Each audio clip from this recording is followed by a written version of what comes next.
Yeah, sure. I'm Jack Whitehead, and at present I'm a visiting fellow at the University of Bath and also a professor at Liverpool Hope University. And I took up both of those positions when I finished my full-time employment at the University of Bath at the end of August 2009, which was the end of my tenured contract, which comes when you're 65. My professional experience has been, first of all, as a teacher in the East End of London in 3 comprehensive schools. So I spent from 1967 until 1973 teaching science in those schools, and I became a head of science for 3 years in a school in the East End. I then came to the University of Bath, and I've stayed at the University of Bath from 1973 to 2009. My movement from school teaching in science to becoming an educational researcher interested in educational theory came out of my professional studies of educational theory at the London Institute between 1968 and 72. And whilst I was studying educational theory, I came to realise, in relation to my full-time teaching, that the academics in the university, especially the philosophers, had misunderstood the nature of educational theory, that they were making a fundamental mistake in claiming that educational theory was constituted by the philosophy, psychology, sociology, and history of education. And it was not constituted by the practical explanatory principles that I used as a professional educator in trying to explain my educational influences in the learning of my students and myself. So I came to the University of Bath in 1973 to see if I could actually help to reconstitute educational theory in a way that didn't deny the knowledge, the embodied knowledge of educators with their students. My own background in terms of professional qualifications, first degree in physical sciences. I then transferred in relation to philosophy and psychology, so I got a master's degree in the psychology of education. And I got my doctorate in my own field, which was living educational theory at the University of Bath. Does that give you enough background? Yes. Thank you. Yeah. Could you briefly define your initial understanding of living educational theories? Yeah, it grew from about 1982, when my first doctorates were rejected by the University of Bath. And I began to really formulate very clearly my understanding of living educational theory from 1985 onwards. And then I had the key article in the journal, the Cambridge Journal of Education, which was about creating living educational theories. And the idea of calling them living educational theories actually came out of a Soviet logician called Edward Ilyenko, who had a text called Dialectical Logic. And at the end of this text, he said, or asked the question, if an object exists as a living contradiction, what must the thought be that expresses it? And he was aware of this tension between the propositional logic of Aristotle that removed contradictions and a dialectical logic which claimed that contradiction was at the nucleus of dialectics. And I like this notion of the question, if an object exists as a living contradiction. And so my thinking was, well, if I generate an explanation for my own educational influences, isn't this constituting a living educational theory? So that's how it emerged from my background. Okay. Why living educational theories? What is the importance and relevance of this approach for education at the present time? Well, I think that so much of education, as I understand it, is to do with having a humanizing influence in the world, which means that it's connected with values that carry hope for the future of humanity. And it's not only concerned with generating or transmitting knowledge. Education seems to me to be essentially about the way in which we live and the values that we seek to live as fully as we can. So by asking every individual to generate their own living educational theory, I'm asking individuals to be accountable to themselves and to others for living their lives in a way which demonstrates their learning, but with a focus on learning to live the values of humanity as fully as they can. So that's why I think living educational theories have relevance and are highly significant in terms of today's world. Looking at your webpage and action research, I have noticed that there are a number of people that have followed and applied this approach. And I was wondering how did this further work done for others have expanded your own understanding of living theories, or how do they contradicted or your initial views? I think that each of those living theory doctorates in particular, has enhanced my own understandings, because to be awarded a doctorate, each individual has had to make an original contribution to knowledge, which, as each person claimed to be generating their own living educational theory, these were original contributions to the field of living educational theory, and each individual with their thesis has taken my own thinking forward. So I won't go through now the 30-odd doctoral submissions that I've... Will you give an example? Yes, I could give 2 or 3. One, Marian Naidu. Marian's work in the health service was about a passion for compassion. Now, that wasn't a value that I'd ever used myself, but supervising Marian and going through drafts with her, looking at her videotapes, it helped me to extend my own understanding of what it is to have a humanizing influence in the world. So that sense of a compassion and a passion for compassion is now something that actually I try to bring into my own existence. And it's the same with each of those doctorates. Each person has brought into my own life and my own inquiry something which has extended and deepened and sometimes transformed my own understanding. Like Maura Laidlaw. Maura Laidlaw explained to me that when I was claiming that you would clarify the meanings of your values in the course of their emergence in practice through the use of the action inquiry cycles, Maura emphasized that the values themselves were living. So it wasn't just a matter of clarification. It was actually a process in which the values themselves were evolving and could change, so they themselves were living. Now, each person, I'll just mention Eden Charles, who was a Jamaican Afro-Caribbean researcher, born and living in the UK, and he brought Ubuntu as a standard of judgment into the academy. That was the nature of his doctorate. And Ubuntu comes out of an African way of being, which talks about I am because we are. So it is a relational way of being, which I hadn't actually taken seriously myself in my own life and work. And what Eden did was highlight the significance of that understanding. So I now work at bringing that relational quality and way of being into my own life and inquiry. But those are just 3 of the inquiries that have had a profound influence in my own. Mm-hmm.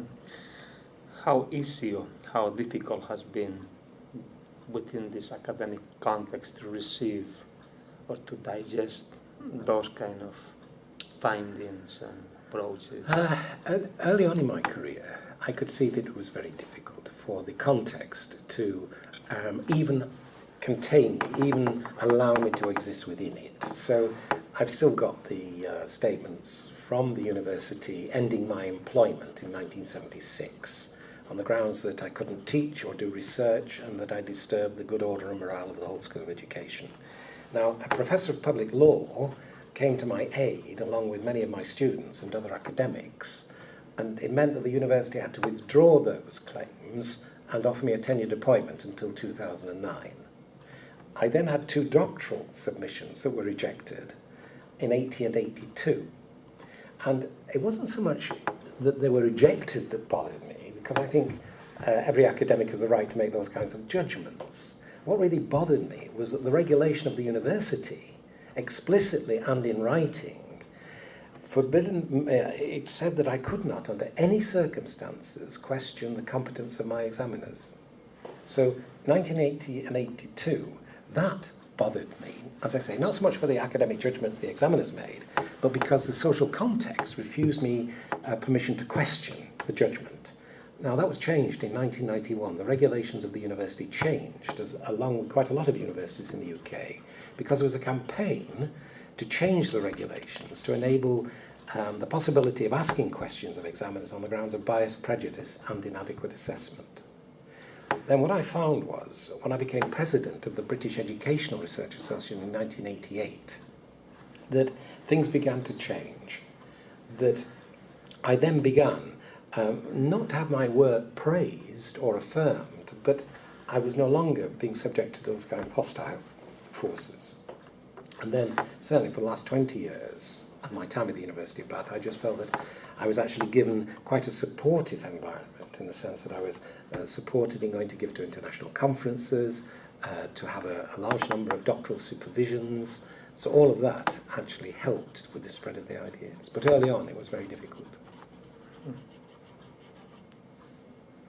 And do you think that this change in attitude toward this way of inquiring in education has been a result of the changes that were going on in the higher education field, or an opening of this institution, your own struggles to have acceptance, or a combination of different things? I think it is a combination of those kinds of issues, where I've seen in other universities now, where living theory doctorates have been legitimated. So in Canada, I've put one on from McGill University. I've seen in South Africa, at the University of KwaZulu-Natal, also Durban University of Technology, Glamorgan University. There's also 2 universities in Australia that have legitimated living theory doctorates.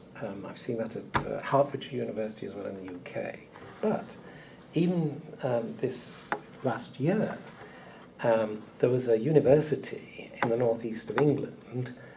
The research committee asked a candidate who put forward a research proposal for a doctorate to remove the I from the research proposal. Now, that has since, it was appealed and it's been rescinded, so the individual researcher can actually place their I within their inquiry. But it is definitely, within particular sites, you will still get a struggle. Other sites are really open to these approaches. So I think it's mixed in terms of the responses and why it is in a particular organisation that you get resistance, where you've got another organisation with particular individuals that have got a controlling influence in relation to research committees and often ethics committees that allow the process to go ahead.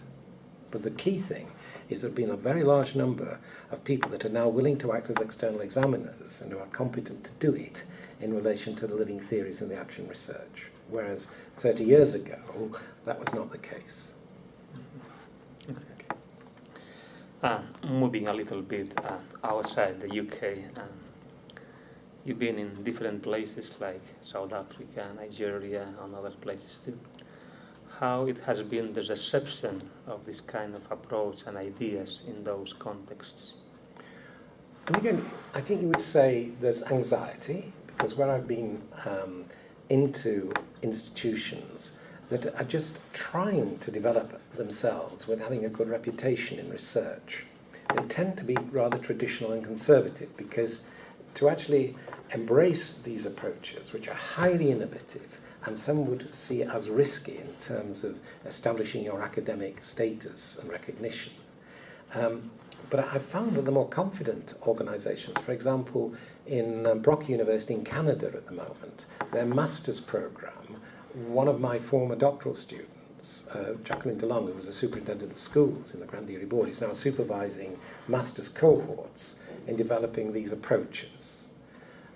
I've seen in South Africa with KwaZulu-Natal, the University of KwaZulu-Natal, they have got staff and supervisors that are actively developing these multimedia approaches. And in these areas that value indigenous knowledge, because I've been stressing the importance of visual narratives with the digital technology, with this notion of embodied knowledge, they are actually much more open to developing these approaches than those that have been wedded to the Western and the traditional form of scholarship in the West. I've been working with the Pestalozzi program. I gave a keynote there in Bergen this last year, 43 member states, and again, I'm trying to move this dialogue into each of those member states. So if I look internationally, and Jean McNiff has been very active internationally in Qatar. She's got a very good publication showing that in Qatar, these kinds of approaches are actually being supported. She's in Iceland at the moment, where that is happening. I'll be going to South Africa again in July with Durban University of Technology. They have a 3-year program there on transformative higher education, or transformative educational studies it's called, where the ideas are being integrated within those projects. But again, it's mixed, I think, wherever you go in the world. There is still a tension around developing this kind of scholarship. How do the reception and engagement with these ideas in those contexts has enriched or broadened or challenged your own initial views about living educational theories? Yeah, I think the big transformations for me have happened where I moved my question, how do I improve what I'm doing? And when I first started to ask that question, it was just focused on me in the classroom with the children. I then moved, not just with that focus with my students, but to others. So I was then interested in what kind of educational influence do I have in the learning of others? And I moved it then to this idea of social formations, that it seemed to me, and I was influenced quite a bit by Jürgen Habermas in terms of the importance of engaging with the social context, and also people like Edward Said, who did focus on the cultural influences that both influence as individuals, but we can also have an influence on culture. So it was that third strand of the living educational theory, which is the educational influence, or explaining the educational influence in the learning of a social formation, that was one of the, again, the later developments. So starting with the individual, it then moved with others, it then moved into the idea of social formations. The latest move has been into terms of these complex ecologies, and that has been held by the work of Peasant, the Mankatari, and now I'm just coming to terms with the work of Gilles Deleuze in terms of creativity and generating, as well as Lyotard's postmodern ideas that we are generating the rules of our own practice as we are actually engaged in the practice. So those are some of the ideas that I'm now developing, in my own inquiry. Mm-hmm. Finally, what do you see as the most pressing challenges to keep moving forward this agenda? Are they institutional? Are they cultural? Are they political? Again, I would say that there is something about the creative imagination which seems to me to be always at the forefront of innovation. And the thing that is fascinating me at the moment is this notion of the pooling of the energy and the understandings. So as we were talking this evening, I was actually feeling the energy that was coming from being together, listening to people whose values, they really resonate with my own. And I was feeling, right, how can we find a way of pooling this energy so that it can be strengthened, a notion of a social movement? Now, to do that, I think you've got to engage with both the cultural and the political influences. And one of the most exciting doctorates that has just gone through also focuses on the economic, because I do think we've got to acknowledge almost a central importance of economic influences, which are often either hidden or certainly masked in terms of these kinds of inquiries. So I would say those are the important areas, together with something that Susan Noffke picked up in about 1996, saying that living educational theories need to learn how to engage with issues to do with power and privilege in society, especially, for example, in relation to poverty. I mean, tonight I'm going to go from here and I'm going to watch the second instalment of this work in the Kibera slum in Kenya, in Nairobi, which is the largest slum in the world. And it's devastating. I was there about 18 months ago, and it's still seared into my awareness. And it seems intractable in terms of how do you move sanitation, education, the well-being of those children and adults, and try to enhance it. So those are some of the key issues that I know that I'm actually taking seriously, I'm bringing into my own inquiries. Mm-hmm. Could you provide an example of how this approach has begun or begin to be incorporated into any kind of social movement, either here in the UK or abroad, or is it still just something that you would like to kind of relate to your work? No, I think you can see evidence of what I would call international networks emerging, which I would also say are part of a social movement.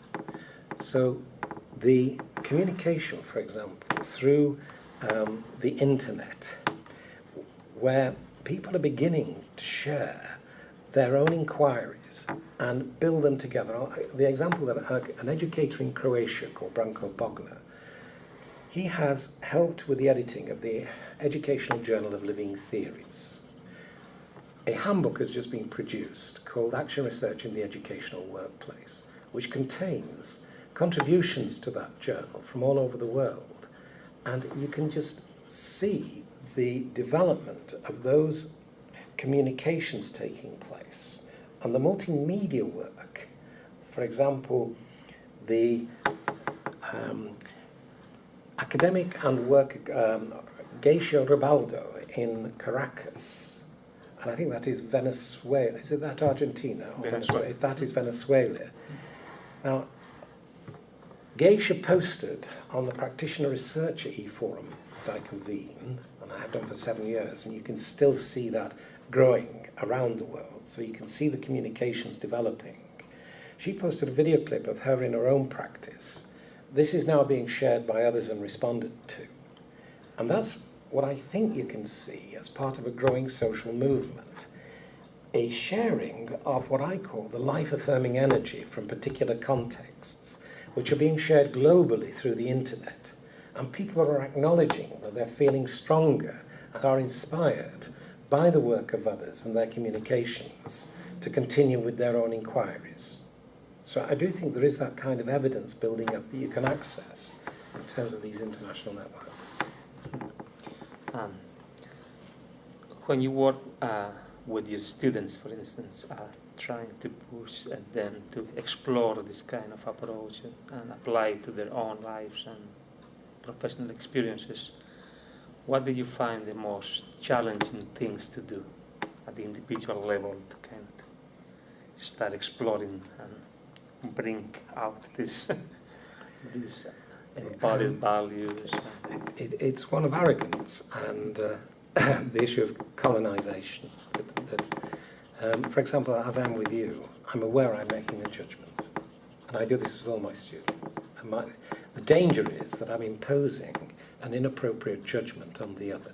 So what I always try to do is hold Martin Buber's idea, what he calls the RU relationship, in mind, and he says that the special humility of the educator helps the educator to stop imposing their own hierarchical view of the world. And he says that this is to do with the special humility of the educator that holds the particular being of his or her pupil at the heart of his relationship. So that's often the most difficult. It is to communicate, as I'm with you now. I really do believe you've got something enormously valuable to communicate, and it's in your embodied understanding, and it is yet to be made public. And I think through your notion of the autoethnography, you're coming on to the reflective journals. I think you will make a very significant contribution to educational knowledge, as well as I know your own subject is sociology. So what I always find a tension, although it's an enjoyable one, because I see some real contributions in the embodied knowledge of the other, and I have to work very carefully to make sure to check backwards and forwards that I'm not imposing an inappropriate category system onto the other. So that's always the most difficult part, I think, of the process. Mm-hmm. Thank you, Jack. I don't know if you would like to add something else. No, the only thing that I'm very aware of is how much I'm exploring the multimedia technology, especially through the video and the visual narrative, to help with this process of generating a social movement with people in different parts of the world, so that they can actually connect, communicate, and feel that their values are being supported. Okay? Thank you. No, thank you. That's really good. Okay, we made it in less than 10 minutes. That's very good. That's very good. A lot of things. It is.